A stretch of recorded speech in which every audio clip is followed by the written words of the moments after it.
nothing quite like the open air. That's why I'm a bike guy as much as I am a car guy.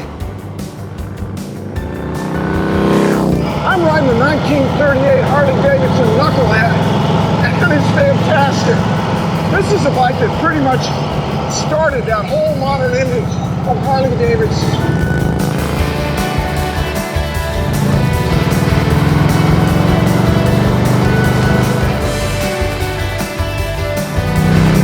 It's got beautiful swooping fenders, a big sprung solo seat, air-cooled V-twin, of course, with overhead valves. That was a big deal in 1938. It is perhaps the most desirable of the old Harleys because of its Art Deco styling, its historical significance, and the fact that it's a wheel rider. You can take this cross-country in a vintage rally.